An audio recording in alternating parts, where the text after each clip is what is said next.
சொந்த நாட்டு குடியில கமிஷன் வாங்கிட்டு தெருவலத்துக்கு போட்டான்டா கமிஷன். ஒரு முதலாளி ராம்கிங்கிற நிறுவனம் யாரு? சென்னையை தூய்மையா வைத்துக் கொள்ளணும்னா எங்கேயும் கோயில நேர்ந்துக்கிட்டானா நான் உங்க மாநிலத்தை உங்க நகரத்தை சுத்தம் பண்ணி தரேன்னு.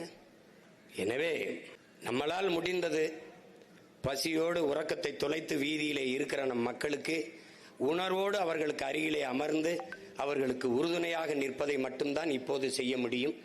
அதை நாம் செய்து கொண்டிருக்கிறோம்.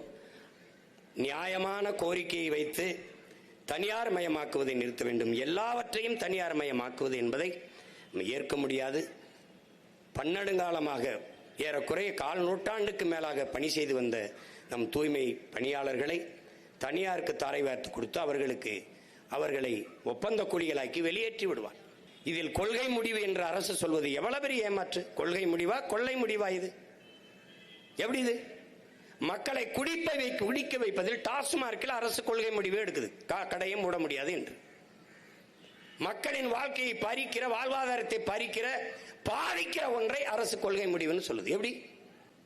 ஒரு முதலாளி ஒப்பந்தம் எடுக்கிற ஒரு முதலாளி வாழ இத்தனை ஆயிரக்கணக்கான தொழிலாளர்களின் நலனை குப்பையாக்குகிறது. தொடர்ந்து நாங்கள் எதிர்த்து போராடுவோம். என் மக்கள் களத்தை விட்டு வெளியேறினாலும் இந்த கோரிக்கை வைத்து நாங்கள் நாம் தமிழர் பிள்ளைகள் தொடர்ந்து களத்திலே நிற்போம்.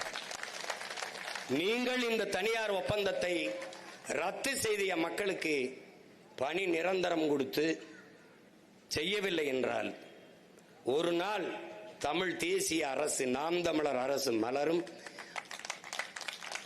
2026 படைப்போம் புதிய அரசியல் வரலாறு என்ற முழக்கத்தை முன்வைத்து களத்திலே நிற்கிற பிள்ளைகள் உறுதியாக நாங்கள் வென்று முடிப்போம்.